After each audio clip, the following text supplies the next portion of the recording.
नमस्ते दोस्तों, defence matrix India में आप सबका स्वागत है। आज का एपिसोड बिल्कुल मिस मत करना। आज हम कुछ बेहद जबरदस्त खबरों पर नजर डालेंगे। हम बात करेंगे जीई के इंजन से लेकर फ्यूचर फाइटर जेट्स की। साथ ही जानेंगे इंडियन नेवी के नए स्मार्ट वॉरशिप प्लान की। चलिए शुरू करते हैं पहली बड़ी खबर के साथ, जो तेजस के 5th इंजन से जुड़ी है। दोस्तों, HAL और इंडियन एयरफोर्स के लिए राहत भरी खबर आई है। तेजस MK1A प्रोग्राम, जो भारत का सबसे महत्वाकांक्षी प्रोजेक्ट है, उसके रास्ते में आ रही सबसे बड़ी रुकावट अब दूर होने वाली है। ताज़ा रिपोर्ट्स के मुताबिक 5th GE F404 इंजन अगले हफ्ते भारत पहुंचने वाला है। आपको बता दें कि पिछले कुछ समय से ग्लोबल सप्लाई चेन इश्यूज की वजह से अमेरिका की जनरल इलेक्ट्रिक GE कंपनी समय पर इंजन डिलीवर नहीं कर पा रही थी।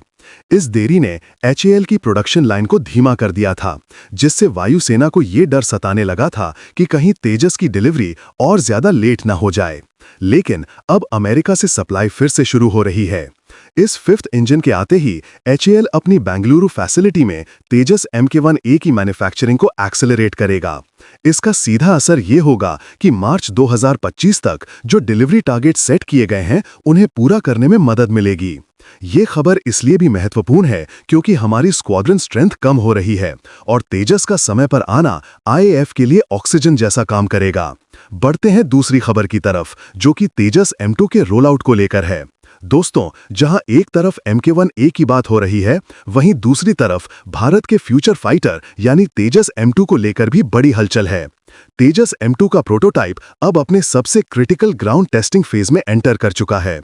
अब आप सोच रहे होंगे कि ये फेज इतना इंपॉर्टेंट क्यों है। देखिए, हवा में उड़ने से पहले फाइटर जेट को जमीन पर कई कड़ी परीक्षाओं से गुजरना पड़ता है। इस समय इंजीनियर्स M2 के स्ट्रक्चरल इंटेग्रिटी, हाइड्रोलिक सिस्टम्स और एवियोनिक्स को बारीकी से टेस्ट कर रहे हैं, ताकि ये सुनिश्चित किया जा सके कि ये जेट हैवी वेपन्स और फ्यूल लोड को बर्दाश्त कर सकता है या नहीं। एडा, एरोनॉटिकल डेवलपमेंट एजेंसी के सोर्सेज ने यह कंफर्म किया है कि उनका लक्ष्य मार्च से जून 2026 के बीच इस जेट का ग्रैंड रोल आउट करना है। तेजस M2 सिर्फ एक अपग्रेड नहीं है, बल्कि ये एक मीडियम वेट फाइटर है जो पुराने हो चुके जैगवार, मिराज 2000 और MiG-29 को रिप्लेस करेगा। इसका रडार, इंजन पावर और पेलोड कैपेसिटी MK1A से कहीं ज्यादा एडवांस होगी।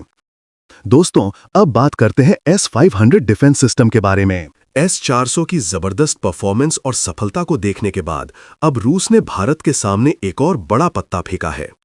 रिपोर्ट्स आ रही हैं कि रूस ने भारत को ऑफिशियली इनवाइट किया है कि हम उनके सबसे एडवांस S-500 प्रोमेथे पर चर्चा करें और इसे खरीदने पर विचार करें। S-500 S-400 का ही अगला और कहीं ज्यादा खतरनाक रूप है।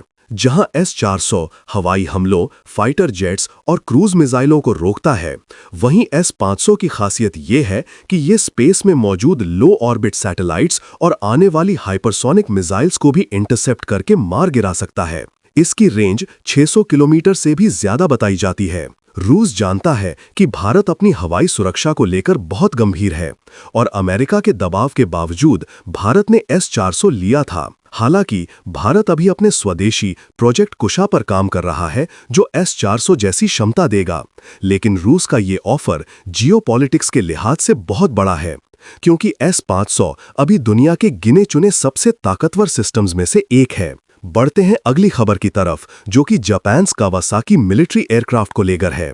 दोस्तों, इंडियन एयरफोर्स को अपने पुराने पड़ चुके N-32 और IL-76 ट्रांसपोर्ट विमानों को बदलने के लिए नए मल्टी रोल ट्रांसपोर्ट एयरक्राफ्ट की तलाश है। इस रेस में अभी तक ब्राजील का एम्ब्रायर C-390 और यूरोप का एयरबस A400M आगे चल रहे थे, लेकिन अब खबर है कि जापान भी इस टेंडर में कूद सकता है। रिपोर्ट्स के मुताबिक IAF के अपकमिंग टेंडर में जापान का कावासाकी C2 ट्रांसपोर्ट एयरक्राफ्ट शामिल हो सकता है। ये जापान का एक बहुत ही एडवांस मिलिट्री एयरक्राफ्ट है, जो अपनी स्पीड और हैवी लिफ्टिंग कैपेसिटी के लिए जाना जाता है। जापान आमतौर पर अपने हथियार दूसरे देशों को नहीं बेचता था, लेकिन चीन के बढ़ते खतरे को देखते हुए जापान ने अपनी पॉलिसी में बदलाव किया है। अगर भारत कावासाकी C2 को चुनता है, तो ये न सिर्फ वायुसेना के लिए अच्छा होगा, बल्कि भारत और जापान की दोस्ती को एक रणनीतिक स्ट्रेटेजिक लेवल पर ले जाएगा। ये विमान भारी टैंकों से लेकर सैनिकों तक सब कुछ बहुत तेजी से बॉर्डर तक पहुंचाने में सक्षम है। आगे बढ़ते हैं आज की अगली बड़ी खबर की ओर, जो कि IAF के 5th जेन फाइटर जेट से जुड़ी है। पिछले कुछ महीनों से इंटरनेट पर बस यही चर्चा थी कि क्या भारत रूस का Su-57 फैलन खरीदेगा या फिर अमेरिका का F-35 लाइटनिंग। कई डिफेंस एक्सपर्ट्स अपनी अपनी राय दे रहे थे, लेकिन अब इंडियन एयरफोर्स ने इस पर स्थिति बिल्कुल साफ कर दी है। IAF ने क्लैरिफाई किया है कि उन्होंने अभी तक किसी भी विदेशी 5th जनरेशन फाइटर जेट को खरीदने का कोई भी फाइनल कॉल नहीं लिया है। वायुसेना का कहना है कि उनका प्राइमरी फोकस अभी भी भारत के अपने स्वदेशी AMCA प्रोजेक्ट पर है।